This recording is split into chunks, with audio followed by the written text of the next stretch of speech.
excited to share my thesis with you today, which is how coaches may influence the experience of flow state in athletes during competition. So I want to share my guiding research question with everybody. So this was basically just how can coaches prepare their athletes to experience flow state in competition. This informed all of my research and all the data that I collected throughout the whole process. So the overview for today, what I'll be sharing with you guys is definition of some important terms.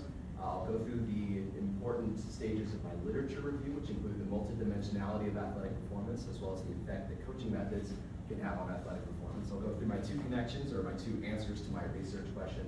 I'll share my conclusion with you, as well as my recommendations for future research. So to get started, what you guys mainly need to know today is that flow state is what we define as being in the zone. You know, if you've ever been working on a homework assignment or writing, anything like that, where you're just so focused, nothing can break your concentration, you lose all track of time. This is what we define as flow state, and it's what athletes experience in athletic competition as well.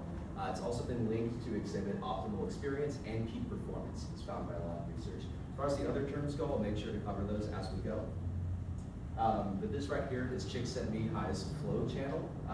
So essentially what it is telling you is that flow exists in athletics when there's an equal balance between the perceived challenge of a task and the athlete's perceived skill level with handling that task. So, you know, when those are equally combined in athletic competition, the athlete will experience flow. And this is really important moving forward, considering all of the research on flow theory and athletic performance that I did.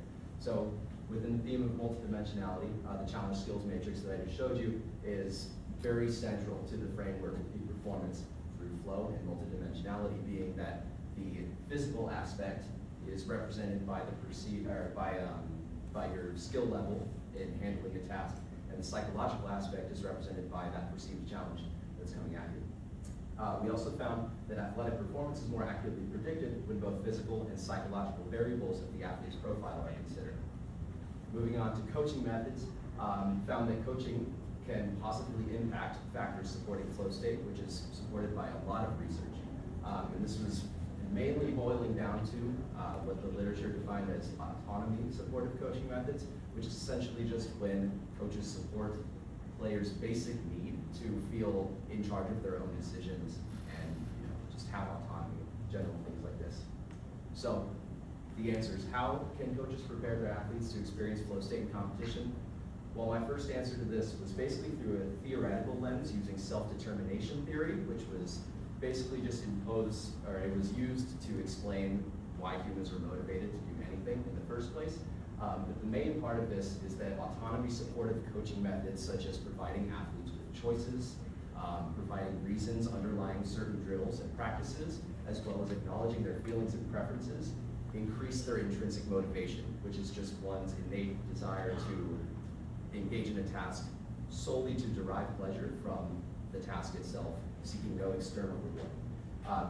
Through self-determination theory, I also found that competence feedback raised players' self-efficacy, which also increased their intrinsic motivation. So this just includes compliments, basically telling players how good they are, things like this that will raise their self-confidence levels.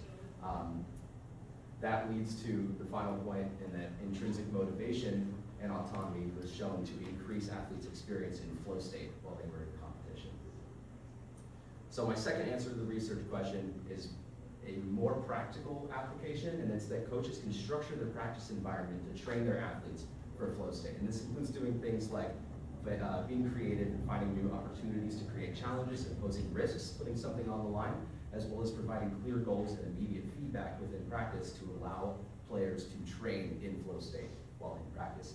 They can also implement imagery interventions, which are basically just visualization techniques to practice in your head, you know, going through what the game or the scenario is going to look like. So using imagery, and also using mindfulness, which is just being present in the moment, being non-judgmental of your thoughts. Using imagery and mindfulness practices were shown to increase players' experiences in flow while they were in games and competitions. So my conclusion for you today is that there are coaching strategies that can influence flow state for athletes in competition. This includes supporting their autonomy, praising their competency, providing clear challenges with immediate feedback in practice, and teaching them mental skills such as mindfulness, self-talk, motivational imagery, and proper goal setting. My recommendations for future research include more true experiments that establish causality between certain coaching methods and flow state, since much of the research I did was very theoretical, with self-determination theory, a lot of inferences were made. It was strong research, but nothing really beats a true experiment that establishes causality. I'd also like to see larger sample sizes. Most of the studies that I looked at use 3 to 4 participants, which is, it can still be compelling, but not as compelling as a larger sample size. That would be good to see. And then lastly, more sport-specific instructions for flow training in practice. We know that we can provide clear goals and immediate feedback. We can find new challenges. We can impose risks and put something on the line to allow them to train in flow. But what does that look like for each sport? So more sport-specific studies and instructions for flow training would be recommendable. These are my references that I use. Here's some people I'd like to thank, namely all the coaches that I've had in the past and present that have made me who I am today.